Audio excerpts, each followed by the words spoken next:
I see. You know what tastes as sweet as this ice cream? Hmm? Victory. That's what. And today we're gonna be going over a chess game I played about a month ago ish. Mm.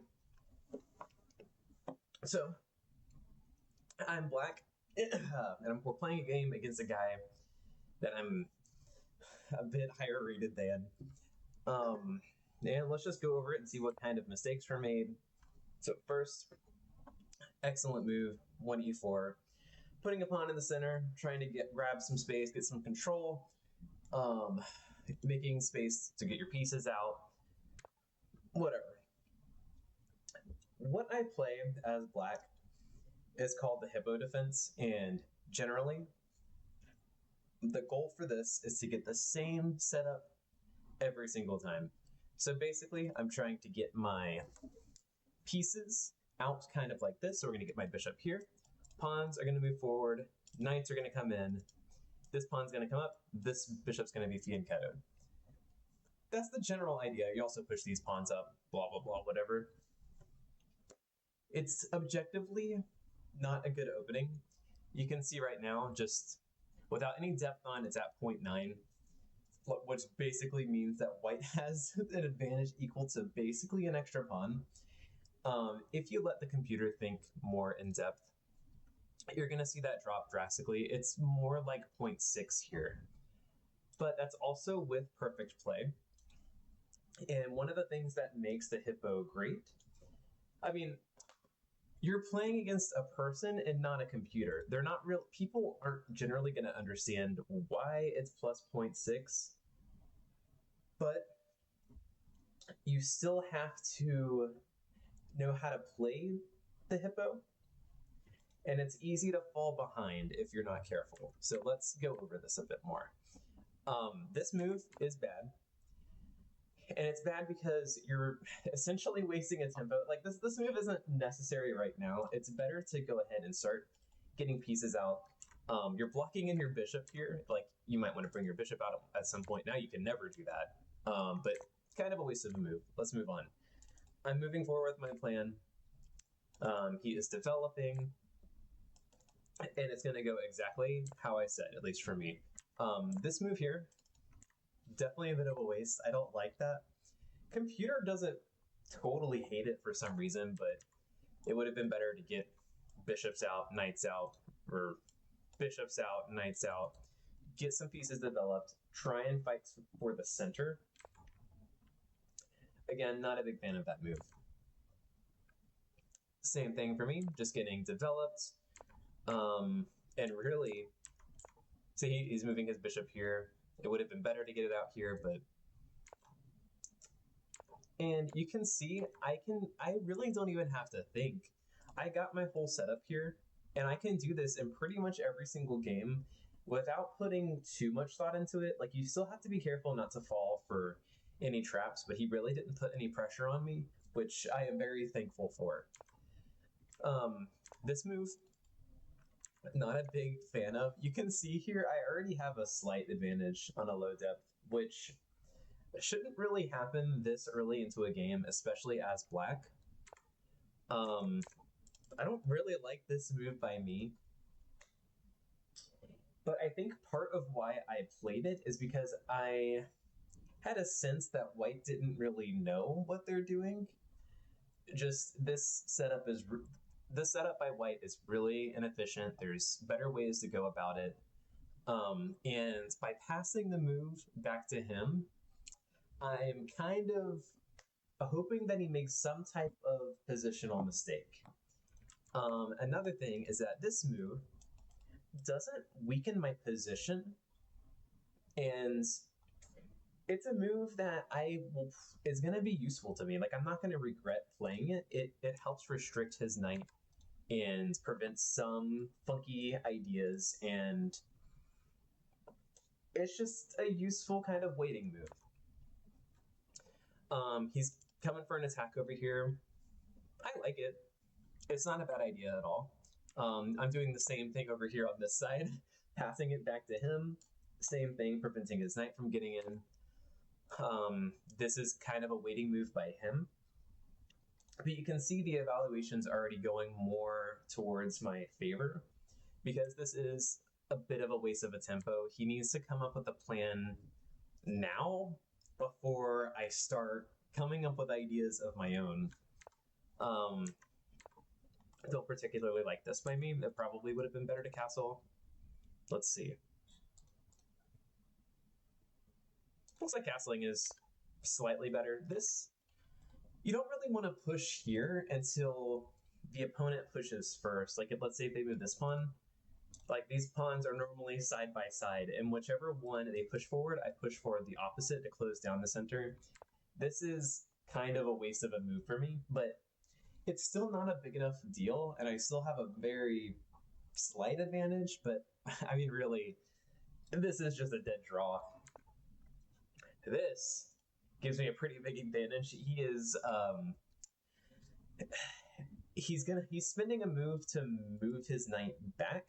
Like, he wants to push his pawns forward, but he's still gonna have to move his knight again. His knight is like useless over here. It's only eyeing this square and this one. This square is already occupied, and this move back would have been better if this pawn wasn't here. But okay, more tempo. I'm winning bit by bit, and now for me is the time to strike. So pushing a pawn forward, trying to chip away at a center here.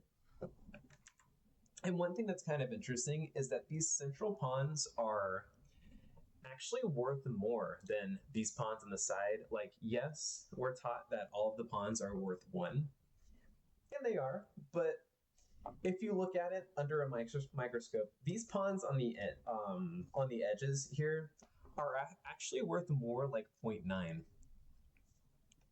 And the pawns in the center, if I'm not mistaken, I believe they're worth like 1.1. So by attacking his central pawn with a pawn that's less valuable, this pawn is less valuable than this pawn. So I want him to take, and I'm gaining more space in the center this way. So he takes, which is what I wanted. I take back. I think I could have also taken with the pawn here. Let's see. Don't know. But I take with the knight. I'm preparing to, I believe, castle my king, get the rook on this square, and start lining up some attacks over here on the king side. This opening is pretty sneaky. In some ways, it reminds me of the King's Indian Defense. It's not nearly as venomous, and it's a lot easier to play. But there are some vaguely similar attacking ideas. I might be speaking out of my butthole here, my bottom. I might be speaking out of my bottom here.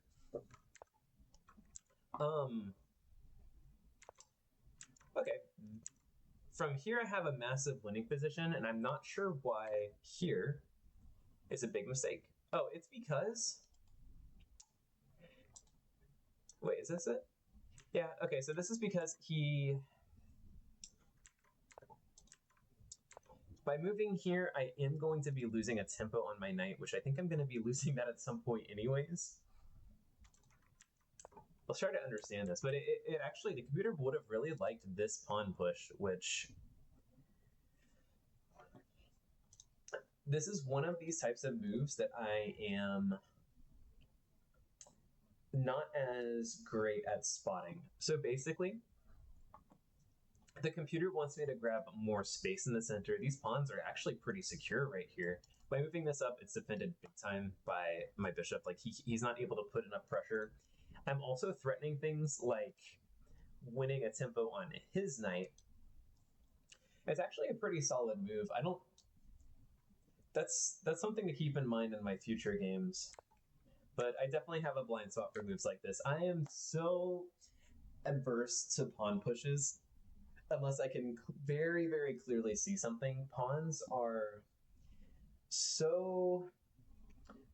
very powerful, but at the same time, you can't move them backwards.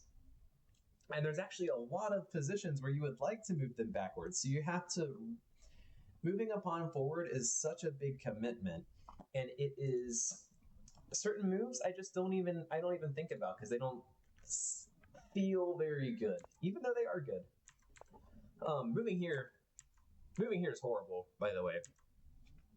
So another thing is that your knights, depending on the position, very generally speaking, are worth more than the bishop. Not by a whole lot, but by enough to matter.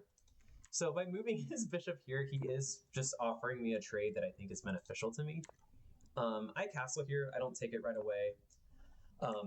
This move really doesn't do much of anything because all I'm going to do is push forward and just close all of this down. So he's not going to have anything on this side ever. Like, it's going to take him a long time, a bunch of moves to try and break through over here. And I'm already coming after his king. This square is defended twice, and I could add more defenders too at some point. Here, so here, whenever he pushes forward, this is the time I take the opportunity to take the bishop. Oh, and you know what? I missed this. That would have been a good move. Really not sure why I missed that. I think I was just trying to preemptively defend this pawn. This might have just been a situation of me seeing ghosts here, but yeah, winning a tempo on this knight would have been a better move. Oh wow, it's saying he can take here. Oh no, he's not. Okay, in the game he took here. Okay, so that was a mistake that he made. I think this was just a simple miscalculation here. He's basically just giving me a piece. The rest of the game here is pretty simple. This kind of ends pretty like anticlimactically, but it is just a matter of cleanup from here. This is juicy. We want to go for trades. We'll be attacking the rook and the bishop, basically guaranteeing a trade. Gotta be a little bit careful of this guy, but you know, even if we lose that pawn, we're still gonna be doing pretty good. But okay. Oh, I go for this. He doesn't even take it.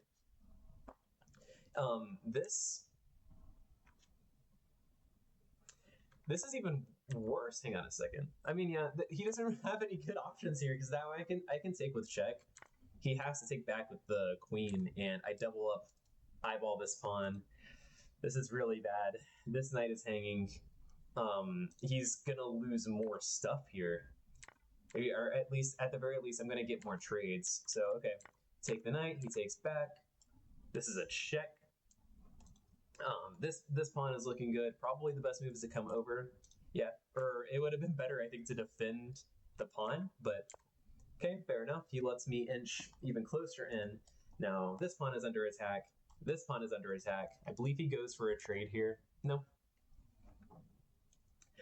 You know what's funny? I can even take this. Not sure why I didn't, because if you take here, if takes... Oh, wait, whoa. Well, if takes, you can take the queen, but then he takes your queen.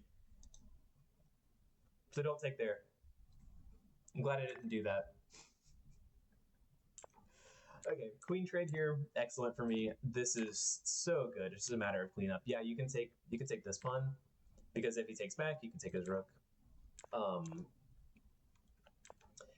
This really isn't rocket science to win. Basically, like, I have these two extra pawns, and the further down the board they go, the more valuable they become, like, bit by bit. I believe a pawn all the way here, like, on the very last rank before queening, is worth a rook. So, inch by inch, they're moving forward, and you can't stop them without giving up more material. So he's going to have to give up at least a rook, if not more. And during that time, it'll make it like, I can just have a free-for-all over here picking up the rest of these pawns. I don't think my opponent plays this in the most efficient way. He goes for a rook trade here. Doesn't end up working out for him, and in fact it just ends up losing a rook. At least this way he does it and loses a rook. He could have moved back and held on for a bit longer, but yeah, it looks like he actually ends up resigning here in this position just because he lost a rook. It's still, like, it wouldn't be wrong for him to keep playing on. I think, like, just because of the rating difference between us, I think he just kind of threw in the towel here. This game is a great example of somebody just kind of he cracked under the pressure. And way back here, even when I was just doing some like kind of nonsense like this, I'm putting pressure on him, and it's slowly building up. I keep passing the move back to him, saying, "Hey, it's your move. Like, what are you gonna do?" And each move, he's really feeling that pressure, and this move's bad by me. But eventually, something just has to break. You don't know what to do, but you end up making a mistake, and then it all just kind of falls apart from there. But I have games with like some higher rated opponents that are a bit more interesting. And in progress right now, I'm playing against like I think a 2100. There might be. I'm gonna start challenging some higher rated people to just get more interesting stuff, so that we can see more like positional games that don't fall apart just based off of one or two blunders, or really just one blunder. But okay, that's enough out of me. Goodbye. Peace.